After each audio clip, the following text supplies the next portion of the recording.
What's good, Panther Nation? It's your boy, Myron McRae, a.k.a. Tornado McRae, across the skies of the internet, here with another episode of Panthers Pride TV. Your one-stop shop for all your Panther notifications and your Panther obligations. And happy Tuesday to all of y'all. Hope y'all are having a great day. Hope y'all are having a fantastic week, man. Just your week's made a little bit easier with this dub from this past weekend. But, bro, we are going to get into today's docket. A few things that have come across my timeline. And, man, oh, man, I think they're interesting. First thing comes from Charles Smith-Wade, who was able – I love this quote because he was able to speak on his play as well as Carolina's defense as a whole from this past weekend, and I actually really do enjoy this quote right here. So, Smith-Wade, this is what he had to say in regards to his play from this week. Smith-Wade says, Coach Avero told us what calls he was going to make in certain situations, and that happened to be one of those calls. He's talking about his pick six off Penix in the third quarter. He says, I got to give credit to the passing game coordinator, Jonathan Cooley, and Coach E for coming up with an amazing game plan. So that's what that was. I made my keys on the play, and I just went out there and took advantage of it. And then the follow-up was in regards to how the defense was responding to the criticism they got, because he's like, it's definitely – because they asked him, like, hey, yo, do you think this is, like, a huge win for you? As a follow-up question, he's like, it's definitely really big. We were all fed up. The defense, we come together, we band together. Our bond is just so strong. We just want to go out there and do right all the time. And honestly, I love that for him. I love the fact that when his time and his number was called, he was ready to execute. And that's the way you have to execute if you play sports in any facet. Honestly, not even sports, just in life in general, bro. Take that for a life lesson. No matter what you do, band, sports, corporate America, like volunteer work, whatever it is that you're doing in life, art, science, liberal arts, plays, theater, things of that nature, if you are told by the person running the show, the coach, the director, your manager, whoever, hey, you're going to do X, Y, and Z, or when your time comes, just be ready to execute and ready to do your thing. Hey, just be ready to do your job, man. Go out there, do it to the best of your abilities, execute, and you will shine like the brightest of stars, and you will do your thing. And I love this for Charles Smith-Wade because he is coming into his own. Each week, he seems to be getting better. He seems to be developing more. He seems to get more comfortable more. And there was a quote by Nick Scott. Crazy enough, it was actually a good quote. And Nick was saying Chad's game is so beautiful because he's developing right in front of our eyes. As compared to his rookie season, he's like, he didn't really talk much. Now he's talking, he's communicating, he's comfortable calling people out and saying things. And that pick six, apparently Chad saw it, called it, and took it to the house. So, hey, man, I do love that, and I do think that it's a great thing. I hope that Smith-Wade just continues to flourish and become a vital piece in that secondary. And I want to see him get some more pick sixes throughout the season. I hope this isn't the only one for him, and I really hope that he just flourishes on that aspect, man. And then to follow it up, next subject. Ja'Tavion Sanders got injured in the win, y'all. Nani? Ja'Tavion Sanders got injured in the win, and this comes – I saw him get hurt, but I thought it was mild. I was hoping it was mild. However, here's the official update. So coming from Joe Person from The Athletic, he says, Panthers tight end Ja'Tavion Sanders has a high ankle sprain that an MRI exam revealed, according to the league source. Sanders is expected to miss multiple weeks. He was injured when Falcons defender fell on him after a reception in the fourth quarter on Sunday.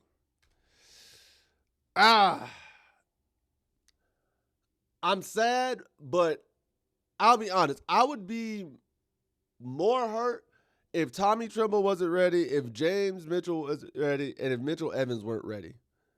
The fact that I know those guys are ready to lock and load and are lock and loaded, I'm okay that Ja'Tavion's going to miss a few weeks. I love what he's been doing. I love where he's been. But the fact that we do have a deep tight end room and those guys have already showcased, hey, we're ready, we're comfortable, we can step up, fill the role, no issues, no problems. I'm not too worried about this. If this means that we get Sanders for the long run and he's healthier throughout the season and he missed these couple of weeks, but then he can play the rest of the season, by all means, do what you got to do. By all means, take care of business. But, I'd be remiss if I said I wasn't sad, guys. At least a little bit. Because it always seems like something happens. It always seems like something happens. We do good. We have something great happen. But at the cost. At the cost. It's always at the cost of us, man. It's always at the cost. We can't never just have anything great. It's like, yeah, you're going to win by 30 and lose one of your best tight ends. Football universe is not cool, man. This it's not cool. It's not cool. But, Savion, hope you get better, bro. Honestly, it's only a high ankle sprain, so it's not the worst injury you could have. It really isn't. Like, does it suck and does it linger? Yes. Yes, it does. Yes, it does. But I'd rather a high ankle sprain than a torn Achilles. I'd rather a high ankle sprain than a torn ACL. I'd rather a high ankle sprain than turf toe. So, hey, just saying, man. Like, these are things, and sometimes you just got to look at the glass half full, half empty, bro. And speaking of half full and half empty, Jesus Christ. So, you remember I've been telling y'all that there are some unsatisfied Panther fans in these groups, in these spaces, so to speak, that couldn't even be satisfied with 30-0 win. All right, I found one. Shout out to Jason Stevens for sending me this. Hey, Jason, appreciate you, man. Appreciate you. And I told you, I had an idea for this one. And saw a clip or saw a post from one of the groups that I'm actually into. And this Panthers fan put up the post and at the end was like, debate me. I'm down to prove wrong. So I'm going to show y'all what the post says. And then we're going to break it down. Because this was the post in of itself. And like I said, I thought this was kind of crazy right after a 30-point win. So this is to show y'all I'm not tripping when I say these posts are on the internet. These posts are really people who find a reason to complain about anything. Man says, since us Bryce haters were quiet yesterday, congrats on being overexcited for avoiding a winless season against an injury-riddled defense. Bryce still overthrew wide receivers and still missed reads. The difference is he didn't turn the ball over multiple times like he did in week 1 and week 2. Honestly, don't understand how beating the Falcons is a shot when Bryce's 3 out of 7 career wins came from Atlanta. And yesterday, defense gave the offense the ball multiple times in enemy territory. But but you hater, we have no offensive line. 8th to 11th ranked total unit in 2024, Bryce still choked. This year, we're 17th after that last game. Bryce is 600 yards, 4 for 3 with 3 more fumbles. But you haters can't be happy with a win. I'm happy with a win. I'll be happy, too, when our franchise overall record isn't negative. I'll be happy and our record isn't below 300 for a 6th season in a row. I'll be happy when we stop trading players for bags of chips with nothing to show for it. I'll be happy when fans stop being okay with mediocre. More than happy to debate, I'm just not going to respond to non-statistical evidence or non-film. I don't debate highlight-formed opinions and degrading personal life comments. A good and great QB amplifies his team. Jake Delhomme and Cam Newton always had less than normal talent on a roster and still made plays to win, still made hard throws to backups, and still stayed upright with shit O-lines. We seen what good quarterback is like, and I don't understand how we are missing this. Until Bryce takes the next step, we are in for another 2 years. Update, Jake had a squad, and he was a good game manager. Nani? All right, y'all. So, y'all know me. He said he don't want highlight form. He doesn't want to debate anybody non-statistical, non-film evidence. And I've told y'all before, I can't show the film. I can show screenshots like I did last week with the whole interception against Bryce. Like I can show shots and all that. But either way, here nor there. Y'all know me. I went, took notes, and got the data. So let's break this down one by one, right? Let's break this down one by one. We're going to start it off. So he's like, congrats on avoiding a winless season and an injury-riddled defense. Bryce overthrew wide receivers, still misreads. The difference is he did turn them up. All right, first things first. Injury-riddled defense. So we're going to act like our defense isn't injury-riddled. We're going to act like the only person – here's the thing.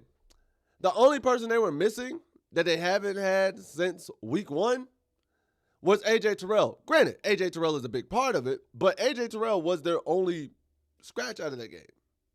We had 6. We had 5, 6 scratches. But then again, there were a couple other guys who were off on their team as well. Only one of them, they had 5 inactives that were listed before pregame. A.J. Terrell being the main one. The others were already listed earlier this week that they weren't playing. Out of the others, there was only one defensive lineman. Now, if you want to count offseason, okay, here's the thing. That same defense went toe-to-toe and lost by only 3 points to Tampa Bay.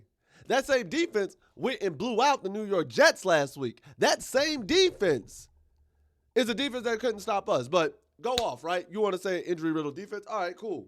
Then you want to sit there and say Bryce still overthrew receivers, misreads, and the difference is he didn't turn the ball over. Fair statement, because he didn't turn the ball over. But we're also not going to sit here and act like receivers didn't drop passes, O-line didn't block, D-line missed tackles. Like, what else am I missing? Yeah. So, and running backs couldn't hit holes as hard as they could in, like, the first half. What do you want to talk about, bro? What are we doing here? So, yes, did Bryce overthrow some receivers sometimes? Yes. Yes, he did. O-lineman also didn't block. One of Bryce's best throws, he took on the first drive while getting smacked and hit Bryson Tremaine in stride. Or did you miss that? Did you miss that? It was the rollout to the left. Bryce literally has dude barreling down on him. Gets hit while throwing it. Still throws a dot. Or did you miss that one? The 4th down pass. Bryce puts it in the perfect pocket so T-Mac doesn't get killed.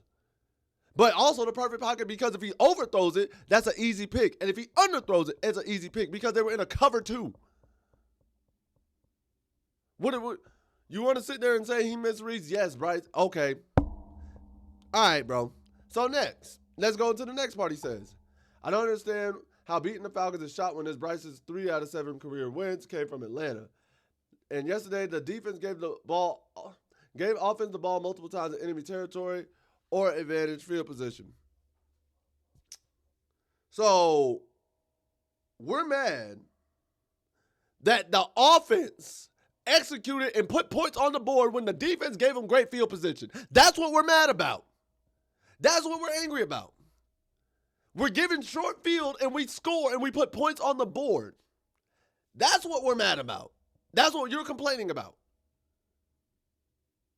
You're mad that Bryce didn't do it every drive from 80 and 90 yards out. That every time that when the defense gave us the short field those few times, we scored and we executed and we did what we were supposed to do. The same thing y'all said we couldn't do in preseason. The same thing that I'm not even going to say we couldn't do. We weren't doing in preseason when we had short field.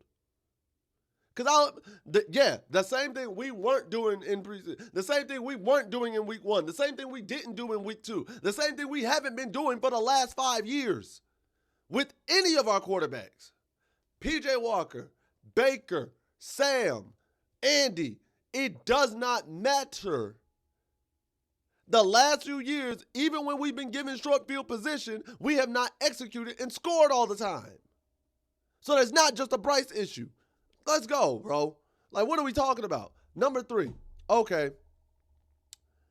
We have no offensive line, 8th, 11th ranked total unit. In 2024, Bryce still choked.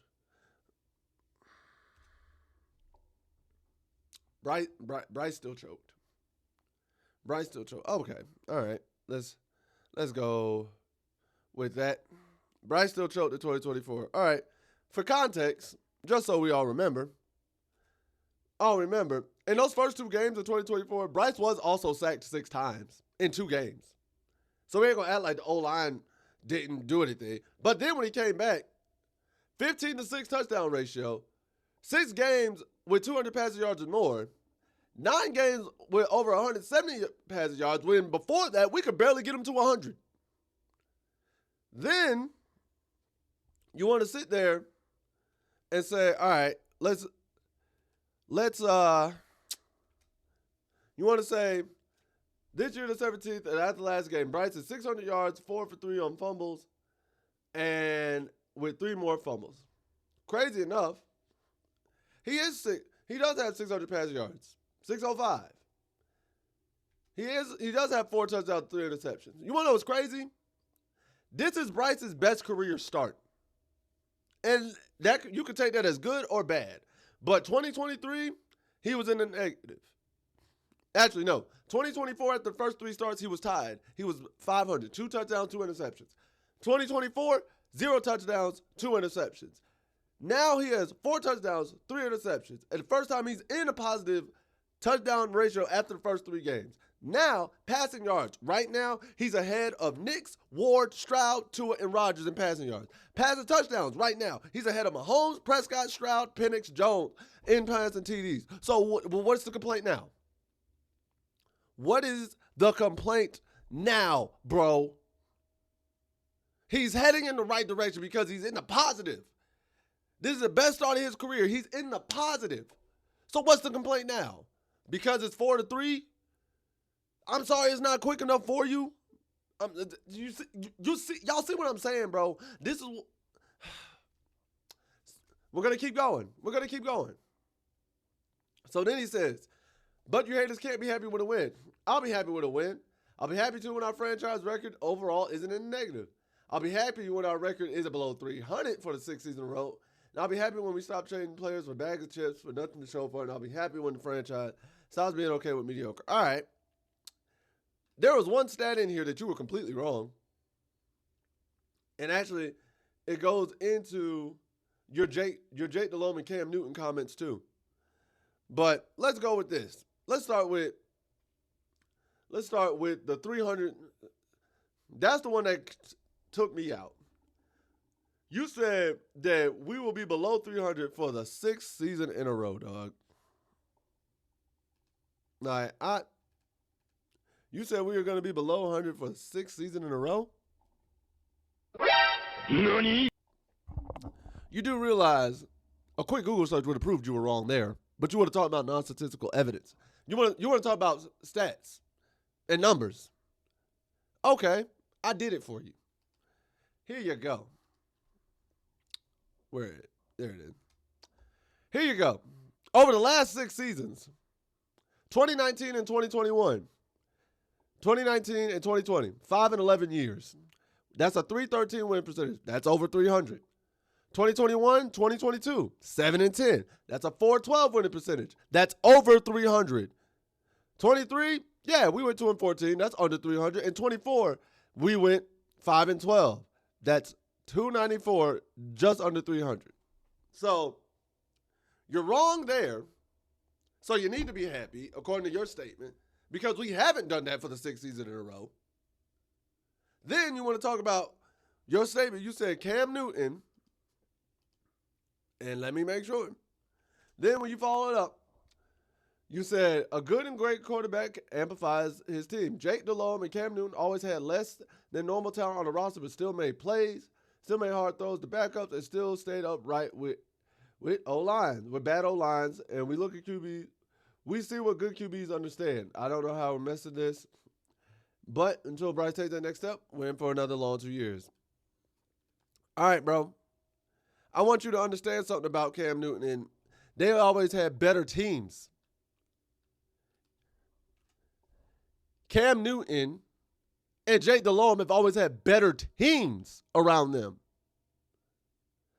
Like, even if you want to sit there and talk about the fact that Cam Newton had Ted Ginn Jr., Jericho Cotchery, and Greg Olsen, the best tight end in franchise history. Cam Newton did have Steve Smith at one point. The same way Jake Delhomme had Steve Smith and Musa Muhammad. Like, I talked about this a while ago. Adam Thielen has been the best receiver Bryce has ever had. Up until T-Mac right now. This man had Terrace Marshall and Amir Smith-Marset with Adam Thielen. Cam Newton had Jericho Cotchery, Ted Ginn Jr., Curtis Samuel, and Greg Olsen. Only thing I could give, Bryce had, I want to say Trimble was here. Yeah, I want to say he's had Trimble this whole time. No, we didn't. We talked about that. I don't think he had Trimble this whole time. Hold up. Let me make sure. Because, I got to make sure my numbers are right. Let me make sure. Yep, Trimble's been here the whole time. He ain't been started the whole time. Okay, yeah. Trimble's been here the whole time. He hasn't always been started, but Trimble has been here the whole time. So he's had Trimble. But Trimble ain't Greg Olsen. Like, let's look at it that way. But then, again, you made this statement. You said this. So I had to go and look it up. And I went and looked up. All right. The worst defense. This is the worst to back up my, they had better teams. The defense is backing up our quarterbacks. Because my first thought was Cam and Jake have had better defenses than Bryce has ever had. The worst Jake's defense has ever ranked in terms of giving up points per game was 15th. The worst Cam Newton's has ever ranked, 26th. The worst Bryce's has ever been, 32nd. The best Bryce has ever been, 29th. So then we got to talk about the O-line. Cam and Jake have had better O-lines. The most sacks Jake ever took in a season, 33. The most sacks Cam ever took, 43. Bryce took 62 his first year. So what are we talking about? You're sitting here making absurd statements that can be factually debunked. And this is what I mean by some of y'all are just hating on Bryce. I get the kid's not great. I'm not saying the kid is the best thing since sliced bread. I'm not saying he's the GOAT. But when you take every aspect of a football game, it's not all on Bryce Young. Are there games that have been lost because of Bryce Young? Yes, but not every game we have lost because of Bryce Young. Not every game we have lost has been because of Bryce Young. So, I am getting frustrated with this narrative, and I saw this clip. I was like, all right, bro. You know what? We're going to break this down. We're going to debunk it. Piece by piece. Piece by piece. So, that's what I have to say on that, sir. I'm posting this video in this group today. I share all these videos in that group every day. But if anybody wants to tag him, who's in that group, who wants for him to see it, see my debate, see my point, see my logic, do I think he's going to see where I'm coming from? No. He said he doesn't want to argue with highlight formed opinions. I watch these games, bro. I've seen these games. They're not. And when you want to talk about stats and the fact that I just disproved a lot of the stats that you say, or just giving you more context, not even disproved, just giving you context or understanding. I think it bodes kind of interesting how it just doesn't come to well. You want to sit there and say Cam and Jake elevated their game, but Cam and Jake had better defenses and better O-lines. You sit there and say we've been under 300 for 6 straight years when it's only been 2. We've been above a 300-win team 4 out of the last 6 years. You sit there and say that Bryce choked in those games in 2024. When, for first things first, he took 6 sacks. He got sacked 6 times in the first 2 games before being benched. Then when he came out, balled out, the best he ever had in his career. And you're not going to sit there and say Bryce is the reason we lost all of those games. If you want to sit there and talk about watching film, if you really want to sit there and talk about watching film, there is no way you can sit there and say Bryce is the reason we lost all those games down the stretch, especially the close ones. Once Bryce came back, there is no way. Because everybody and their mama's like, hey, yo, Bryce Young has turned a new leaf. Man's balling out right now. Now it's on the defense. And guess what our defense couldn't do? Hold water, bro. Our defense was like Swiss cheese. There was nothing we could do. Receivers dropping passes that Bryce is dotting up. Nothing we can do. And that's not on Bryce. So, no, this isn't me being just facetious, and this isn't me coming at you personally. I've not tagged you personally, not once. But I'm telling you right now that you are a Bryce hater because you're just trying to find a reason. You're complaining that they executed on the short field that we were given, dog. Think about that. You are mad that Bryce and the offense executed given short field position. That's what? We're complaining that we take advantage of easy opportunities? And then here's the bad part. The few times we didn't take easy opportunities, you know whose fault it was? It wasn't Bryce's. It was the fact that our O-linemen, and I love them, but Zavala and Caden Mays both had holding penalties on critical third downs that took us out of field goal range. So that changes up the play call. Because now it's 3rd and long instead of 3rd and 5. And we were killing it. And because it's 3rd and long, if they take away the deep pass, we have to take the check down or just hold the ball and throw it away or whatever the case may be. And we don't get it. T-Mac had a couple drops. He had one screen pass that was going to be a great pass. Bryce put it right on the money for him. T-Mac dropped it. We punt the ball because of that. But you want to blame Bryce for that?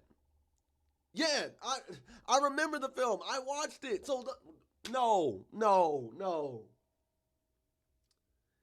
It's comments like these to where I have to defend Bryce. And I'm not saying Bryce is the greatest thing since sliced bread. Yes, I've seen great quarterback play. I've seen fantastic quarterback play. But I've also seen worse quarterback play. Even from Bryce himself. Even from Bryce himself. The way Bryce played in week 1 and 2 of last year was way worse than the Bryce I'm seeing right now. Now, is this the Bryce I saw at the end of 2024? Not yet. At least not on a consistent basis. That game he played like it, especially that first drive. But is this the Bryce from the end of 2024? Not yet. I need to see that over a consistent basis. But I had to get on this one. I had to, bro. Because this was infuriating. And oh man. Infuriating me. But we are done with that, bro. Again, if he sees this video, hey, he could come in the comment section. I anticipate receiving potential hate and vitriol. I may get some love for what I'm saying, but I stand on that, bro. And you want the numbers? I got the numbers, and I backed them up for you. So now it's time for Panther Nation to speak your truth. But before we do that, bro, let's go into the Panther freeze frame of the day, which was this beautiful sight right here. And I love this because we deserve to see photos like this, man. The fans happy. Bryce excited. Everything looks beautiful. Crowd rocking. Everybody jumping. So we definitely deserve to see sights like this more. But let's go ahead, get into today's comments, and do what we do. First comment comes from Small Wonder 866. My man says, I really hope that YouTubers eventually evolve past the annoying and cheap random sound bites. I'll never understand why people have to use Metal Gear Solid sound to make a point. It isn't cool, nor is it funny. It just makes you sound like another typical YouTuber. It's not funny at all, bro, and not necessary. Well, one, Metal Gear Solid is one of my favorite video game franchises. Specifically, I love Metal Gear Solid 3, Snake Eater, as well as 1, and then 2, Sons of Liberty, like if I had to rank them. 2, I've been doing YouTube for 3.5 years now, almost 4 years. And I've always wanted the Metal Gear Solid soundbite, the same reason why I've always wanted the Zoidberg soundbite. And soundbites just are fun to me. I don't do it because I want to be another typical YouTuber. I don't do it because I think like, oh, this is what everybody else is doing. No, I do this because it's fun to me. And I enjoy it. And I like it. And that's what I do. Plus, it keeps your attention. Sound bites aren't for you. They're for other people. Sometimes there are a lot of people who love the sound bites. There are a lot of people who think the sound bites add emphasis and add nuance and add context and add just a funny little segment. Because some people don't want to hear me just talk and drone on straight without any other entertainment value. That's the reason why when you watch some videos, there's background music. You don't like background music? I'm saying, bro, like, there's a nuance and an aspect to this. If you don't want any sound bites, if you don't want anything, just go listen to AM radio or something like that. I'm not your guy. I do sound bites because I think they're fun. I love them, and I will continue to love them. If you don't like my sound bites, shoot, I'm giving you a Panther growl sound bite, bro. Like, I do. That is specifically for this channel. I don't do the Panther growl for anybody else. I do that for this channel only. I don't even do that on my own personal channel. The Panther growl is specifically for Panther Pride. So you want to sit there and talk about sound bites and things. There's some nuance and some reason as to why I do what I do. And there's a nuance and a reason why a lot of YouTubers do it this way. So, I don't know, man. I don't know. Like, I guess.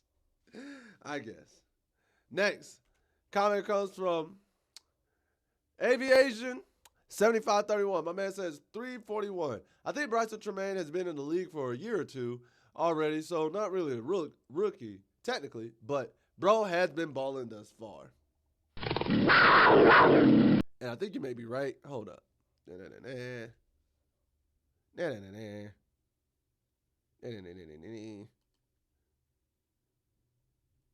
Yeah. Yeah, you right. You right. Yep.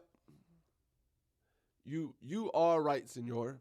Bryson Tremaine was with Washington last year. So, he was with Washington last year, hence why he is technically not a rookie. So, yep, you're right.